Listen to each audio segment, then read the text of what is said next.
আন্দোলনের মুখে এইচএসসির স্থগিত পরীক্ষা বাতিল ঘোষণা। ফলাফল মূল্যায়ন কিভাবে হবে সে সিদ্ধান্ত পরে, জানিয়েছে আন্তঃশিক্ষা বোর্ড। প্রধান উপদেষ্টার সঙ্গে নারী নেত্রীদের সাক্ষাৎ, তনু মুনিয়া নুসরাত হত্যাকারীদের বিচার নিশ্চিতের দাবি। সংস্কারের মাধ্যমে ধ্বংসপ্রাপ্ত অর্থনৈতিক অবস্থার দ্রুতই উন্নতি হবে বলে আশা প্রকাশ করেছেন প্রধান উপদেষ্টা অধ্যাপক মোহাম্মদ ইউনূস। ছাত্র জনতার অভ্যুত্থানে আহতদের জন্য প্রয়োজনীয় সবকিছুই করবে সরকার, জানিয়েছেন স্বরাষ্ট্র উপদেষ্টা অবসরপ্রাপ্ত মেজর জেনারেল জাহাঙ্গীর আলম চৌধুরী। ক্রান্তিকাল কাটাতে ড ইউনূসকে সর্বাত্মক সহায়তা দেবে জাতিসংঘ, প্রধান উপদেষ্টাকে লেখা চিঠিতে জানিয়েছেন গুতেরেস। রাষ্ট্র ও রাজনীতির গুণগত পরিবর্তন দরকার বলে মন্তব্য করেছেন বিএনপির ভারপ্রাপ্ত চেয়ারম্যান তারেক রহমান। দেশ ছেড়ে পালিয়ে বিপ্লবকে নস্যাৎ করার চক্রান্ত করছেন শেখ হাসিনা। ভারত প্রতিশ্রুতি রক্ষা করেনি স্বৈরাচারকে আশ্রয় দিয়ে, মির্জা ফখরুলের মন্তব্য।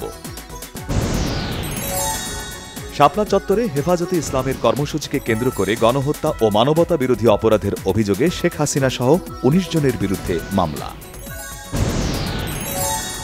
সাবেক মন্ত্রী ডাক্তার দীপু মনির ৪ দিনের আর সাবেক উপমন্ত্রী আরিফ খান জয়ের ৫ দিনের রিমান্ড মঞ্জুর করেছে আদালত। ছাত্র আন্দোলনের সময় পুলিশের গুলিতে পুলিশের ছেলে নিহতের অভিযোগে ওয়ারী বিভাগের ডিসি মোহাম্মদ ইকবাল হোসেন সহ ৫ জনের বিরুদ্ধে মামলা। ইসলামী ব্যাংকের বিষয়ে সিদ্ধান্ত যেন সঠিক হয়, এজন্য বাংলাদেশ ব্যাংক তাড়াহুড়া করছে না, জানিয়েছেন গভর্নর ড আহসান এইচ মনসুর। ব্যাংক লুটকারী ও অবৈধভাবে সম্পদ অর্জনকারীদের বিরুদ্ধে ব্যবস্থা নিলে ব্যবসায়ী সমাজের আপত্তি নেই, জানিয়েছেন ব্যবসায়ী নেতারা। চীনের ঋণ পরিশোধের সময়সীমা বাড়ানোর অনুরোধ করা হয়েছে, জানিয়েছেন অর্থ উপদেষ্টা ড সালেহ উদ্দিন আহমেদ। বহুল আলোচিত মুনিয়া হত্যার সঙ্গে জড়িতদের গ্রেফতার এবং ন্যায় বিচারের দাবি জানিয়েছেন তার বড় বোন নুসরাত জাহান তানিয়া। অবৈধ সম্পদ অর্জনের অভিযোগে পুলিশ সদর দপ্তরের অতিরিক্ত ডিআইজি পদে কর্মরত গাজী মোজাম্মেল হক ও তার স্ত্রী ফারজানের বিরুদ্ধে ব্যবস্থা চেয়ে দুদকে আবেদন।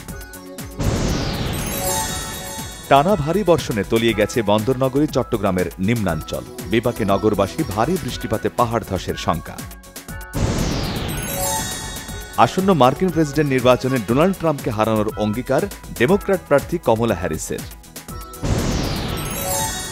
বুধবার বিসিবির গুরুত্বপূর্ণ বোর্ড সভা, পদত্যাগ করতে পারেন নাজমুল হাসান পাপন, প্রথম সভার দিকে দৃষ্টি ক্রিকেট মহলের।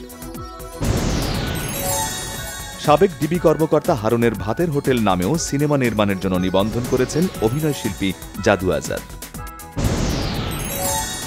চলচ্চিত্র সমিতির নির্বাচনে নিপুণকে জয়ী করতে শেখ সেলিম ১৭ বার ফোন করেছিলেন, বলেছেন প্রধান নির্বাচন কমিশনারের দায়িত্ব পালনকারী ফিরজাদা হারুন।